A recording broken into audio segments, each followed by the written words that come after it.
ಗ್ಯಾರಂಟಿಗಳಾದ ಗೃಹಜ್ಯೋತಿ ಮತ್ತು ಗೃಹಲಕ್ಷ್ಮಿಯ ಇಲಾಖೆಗಳ ಪ್ರಗತಿ ಪರಿಶೀಲನಾ ಸಭೆಯು ಇಂದು ಕೂಡ ಯಲಹಂಕ ವಿಧಾನಸಭಾ ಕ್ಷೇತ್ರದ ವ್ಯಾಪ್ತಿಗೆ ಬರುವ ಗಂಟಿಗಾನಹಳ್ಳಿ ಮತ್ತು ವಡೇರಹಳ್ಳಿಯಲ್ಲಿ ಅನುಷ್ಠಾನದ ಅಧ್ಯಕ್ಷರಾದ ವೀಣಾ ರಮೇಶ್ ಅವರ ನೇತೃತ್ವದಲ್ಲಿ ನಡೆಯಿತು.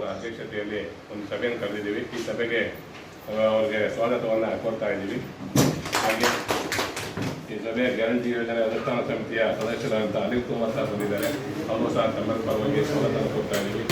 ಹಾಗೆ ಲಕ್ಷ್ಮಣ್ ಸರ್ ಬಂದಿದ್ದಾರೆ. ಅವರು ಸಹ ಪ್ರಗತಿ ಪರಿಶೀಲನಾ ಸಭೆಯಲ್ಲಿ ಗೃಹಜ್ಯೋತಿ ಮತ್ತು ಗೃಹಲಕ್ಷ್ಮಿ ವ್ಯಾಪ್ತಿಗೆ ಬರುವ ಇಲಾಖೆ ಅಧಿಕಾರಿಗಳು ತಮ್ಮ ಇಲಾಖೆಗಳ ಗ್ಯಾರಂಟಿ ಪ್ರಗತಿಯ ಬಗ್ಗೆ ಮಾಹಿತಿ ನೀಡಿದರು.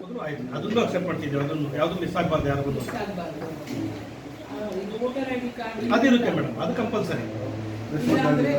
ವೋಟರ್ ಐ ಡಿ ಕಾರ್ಡ್ ಇಲ್ಲ ಮೇಡಮ್, ಕರ್ನಾಟಕದ ಇರಬೇಕು ಅಲ್ವೇನಪ್ಪ? ಕರ್ನಾಟಕ ಔಟ್ ಆಫ್ ಕರ್ನಾಟಕ ಅಂತ ಕೊಟ್ಟರೆ ಪ್ರೊಸೆಸ್ ಅಲ್ಲೇ ಮುಗಿದೋಗುತ್ತೆ ಮೇಡಮ್. ಹೌದು. ನಂತರ ಎಸ್ಐಆರ್ ನಡೆಯುತ್ತಿದ್ದ ಸ್ಥಳಕ್ಕೆ ಭೇಟಿ ನೀಡಿದ ವೀಣಾ ರಮೇಶ್ ಅವರು ಗೃಹಲಕ್ಷ್ಮಿ ಮತ್ತು ಗೃಹಜ್ಯೋತಿ ಪ್ರಯೋಜನಗಳ ಬಗ್ಗೆ ಸಾರ್ವಜನಿಕರೊಂದಿಗೆ ಚರ್ಚೆ ನಡೆಸಿದರು.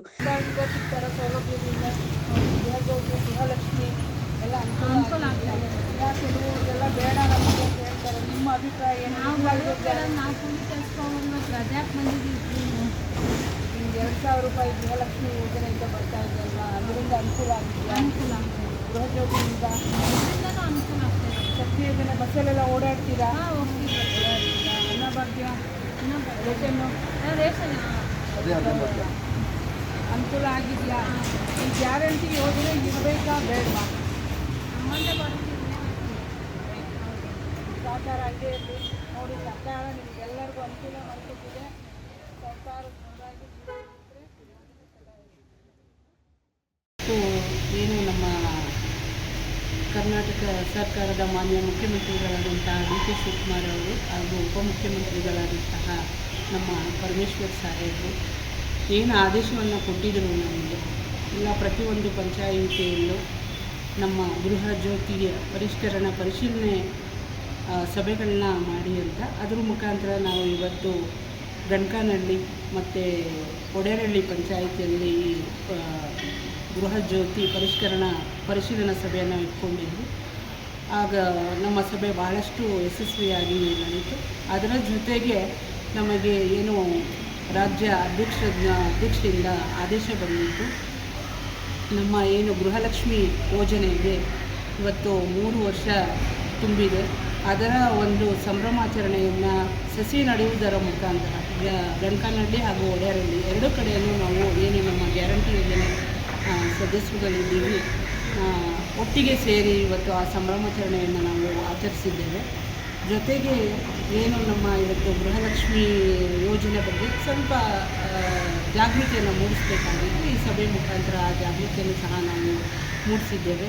ಇವತ್ತು ನಾವು 2 ಪಂಚಾಯಿತಿಯಲ್ಲೂ ನಾವು ಏನು ಗೃಹಜ್ಯೋತಿ ಬಗ್ಗೆ ಮಾಹಿತಿಯನ್ನು ನಾವು ತೆಗೆದುಕೊಂಡ್ವಿ.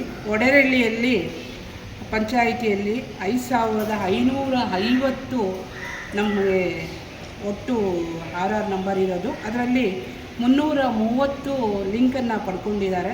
ಗಣಕನಹಳ್ಳಿ ಪಂಚಾಯಿತಿಯಲ್ಲಿ 2,095 ಫಲಾನುಭವಿಗಳಿದ್ದು ಅದರಲ್ಲಿ 950 ಲಿಂಕನ್ನು ಇಲ್ಲಿವರೆಗೂ ಆಗಿದೆ.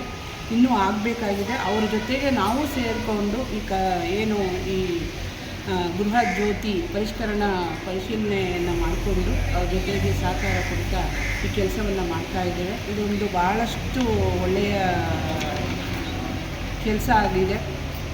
ಹಾಗಾಗಿ ಏನು ನಮ್ಮ ಬೆಸ್ಕಾಂ ಅವರು ಸಹ ನಮ್ಮ ಜೊತೆಗೆ ಕೈ ಜೋಡಿಸಿ ನಮ್ಮ AWE ಅವರು ಮತ್ತು ಆ ಭಾಗದ ಎಲ್ಲ ಅಧಿಕಾರಿ ವರ್ಗದವರು ನಮಗೆ ಸಹಕಾರವನ್ನು ಕೊಟ್ಟು ಇವತ್ತು ಈ ಕಾರ್ಯಕ್ರಮ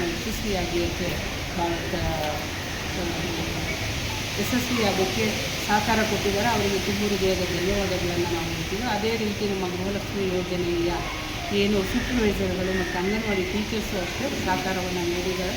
ಅವ್ರಿಗೂ ಸಹ ಈ ಸಂದರ್ಭದಲ್ಲಿ ತುಂಬ ಧನ್ಯವಾದಗಳನ್ನು ಹೇಳ್ತಾರೆ. ನಮಗೇನು ಜವಾಬ್ದಾರಿಯನ್ನು ಕೊಟ್ಟಿದ್ದಾರೆ, ನಾವು ಆ ಜವಾಬ್ದಾರಿಯನ್ನು ಇನ್ನಷ್ಟು ಚುರುಕುಗೊಳಿಸಿದ ಕೆಲಸವನ್ನು ಮಾಡ್ತೇವೆ ಅಂತ ಈ ಸಂದರ್ಭದಲ್ಲಿ ಹೇಳೋಕ್ಕೆ ಇಷ್ಟಪಡ್ತೀನಿ.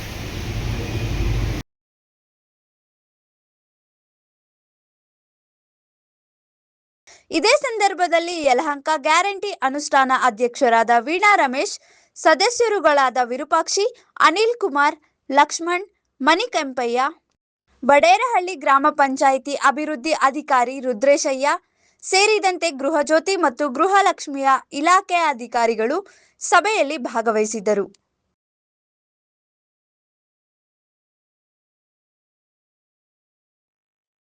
ವರದಿ ಹನುಮಂತರಾಜು, ವಿಸ್ಮಯ ನ್ಯೂಸ್ ಕನ್ನಡ, ಯಲಹಂಕ.